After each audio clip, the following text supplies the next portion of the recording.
Assalamualaikum warahmatullahi wabarakatuh. Alhamdulillah rabbil alamin.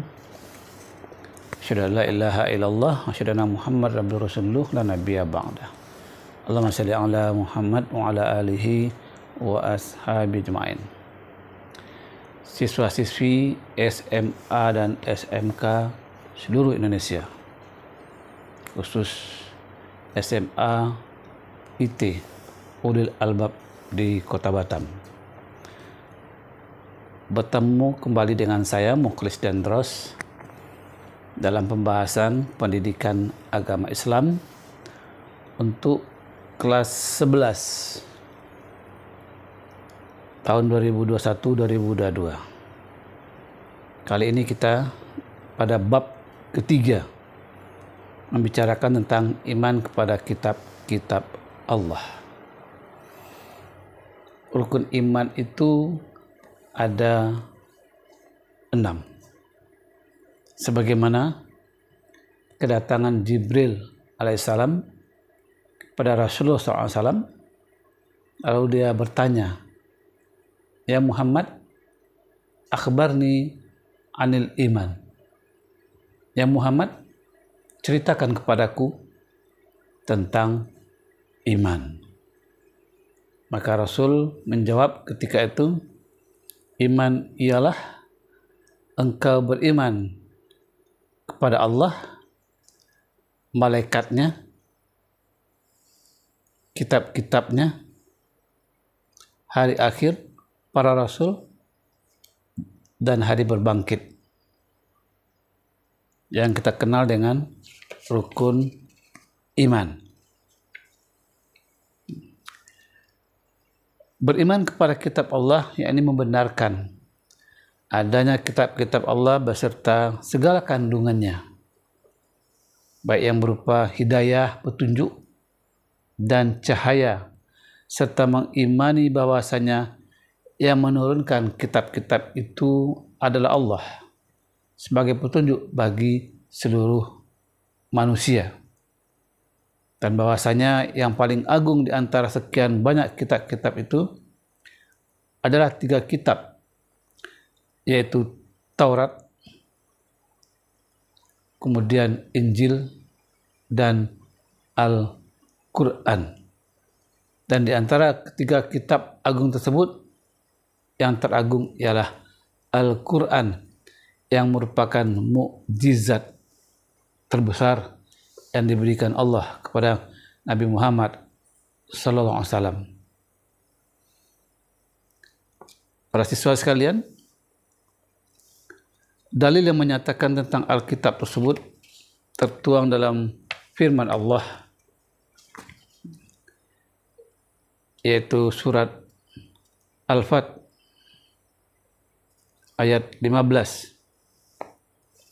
Dan pada ayat lainnya juga digambarkan hal demikian.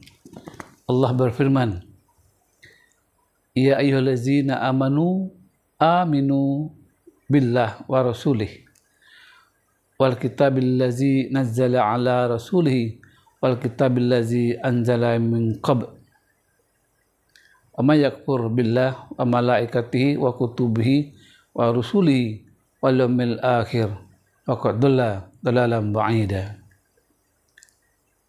Wahai orang-orang yang beriman, tetaplah beriman kepada Allah dan Rasul-Nya dan kepada kitab-kitabnya yang diturunkan kepada Rasul-Nya serta kitab yang diturunkan sebelumnya. Barang siapa ingkar kepada Allah, malaikat-malaikatnya, kitab-kitabnya, Rasul-Rasulnya, dan hari kemudian, maka sungguh orang itu telah tersesat yang sangat jauh. Jadi beriman kepada kitab Allah merupakan satu keharusan. Kalau sampai kita menjauhkan diri dari keimanan kepada Alkitab, berarti kita telah menjauhkan diri dari keimanan yang lainnya. Jadi rukun iman itu dia merupakan satu kesatuan yang tidak bisa dipisahkan. Allah berfirman, Syahrul Ramadan allazi unzila fihil Qur'an hudal linnas wa bayyinats minal huda wal furqan. Dalam surah Al-Baqarah ayat 85 Allah berfirman, pada bulan Ramadanlah Al-Qur'an itu diturunkan. Dia sebagai petunjuk, hudal linnas, petunjuk bagi manusia. Jadi keberadaan Al-Quran itu merupakan petunjuk bagi manusia. Bukan orang beriman saja, siapa saja manusia yang mau menjadikan Al-Quran sebagai petunjuk dipersilakan. Dan dia merupakan furqan, pembeda antara yang hak dan yang batil. Ibnu Katsir, Abu Umar dan Ibnu Amir membaca dengan qiraah nuzila dan unzila dan harakat dhammah. Sedangkan yang lain membacanya dengan qiraah nazzala dan anzala dengan harakat fathah. Pendapat lain mengatakan bahwa ayat ini diturunkan kepada orang yang beriman kepada Nabi Muhammad SAW dari kalangan para nabi terdahulu. Pada pendapat lain mengatakan bahwa kitab ayat ini ditujukan kepada orang-orang munafik. Maka ayat ini menurut kelompok ini adalah wahai orang-orang yang beriman secara zahir, murnikanlah keimananmu kepada Allah. Sedangkan pendapat lain mengatakan bahwa yang dimaksud dalam ayat ini adalah orang-orang musyrik. Siswa-siswi sekalian di mana saja berada, dalam surah An-Nisa 136 disebutkan bahwasanya rukun iman disebutkan hanya 5 perkara, yaitu percaya kepada Allah Subhanahu wa taala, para nabi-nabi dan rasul-rasul, percaya kepada malaikat-malaikat, pada kitab-kitab dan hari akhirat. Menurut seorang ulama bernama Said Qutb, surun iman pada ayat tersebut merupakan surun iman yang kedua, dengan menyebutkan ciri atau sifat mereka yang membedakan mereka dari kejahilan yang ada di sekitarnya. Ini merupakan penjelasan terhadap unsur-unsur iman yang wajib diimani oleh orang-orang beriman, yaitu beriman kepada Allah, Rasulnya, iman yang menghubungkan antara hati seorang mukmin dengan Tuhan yang telah menciptakan mereka. Menurut Said Qutb, adapun beriman kepada Allah, malaikat-malaikat dan kitab-kitab, Rasul dan hari kiamat bagi orang beriman sudah merupakan fitrah di lubuk hatinya yang paling dalam. Berkaitan dengan hal itu, adapun asbabun nuzulnya dari Ibnu Abbas, ayat ini diturunkan berkenaan dengan Abdullah bin Salam, Asad bin Usaid, yang keduanya putra Ka'ab, Salabah bin Qais, Salam bin saudara perempuan Abdullah bin Salam, dan Yamin bin Yamin.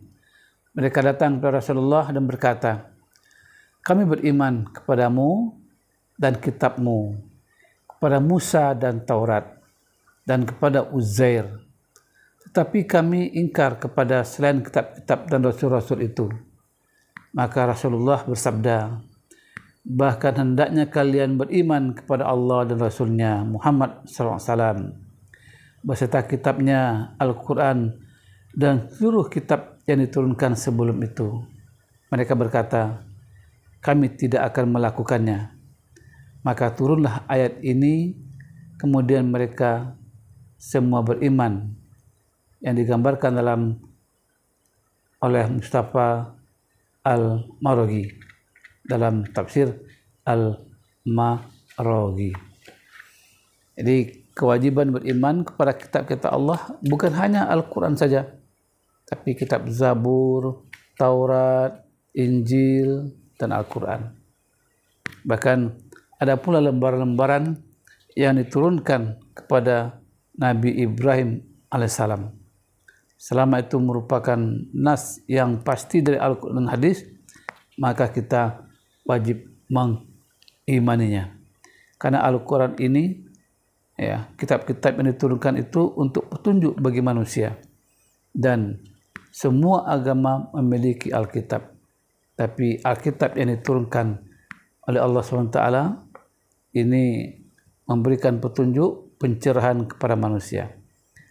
Namun ketika Allah telah menurunkan Al-Quran, maka kita terhadap kitab tersebut hanya sebatas mengimaninya saja, sedangkan tak berhak untuk mengamalkannya.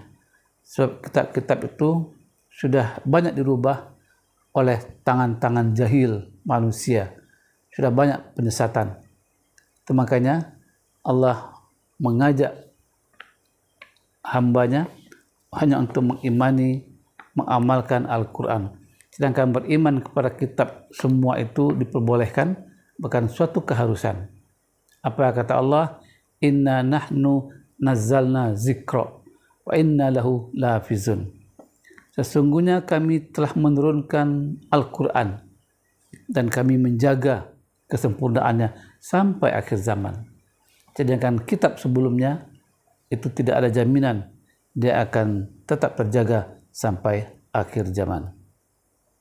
Demikian yang dapat disampaikan berkaitan dengan bab 3, iman kepada kitab Allah.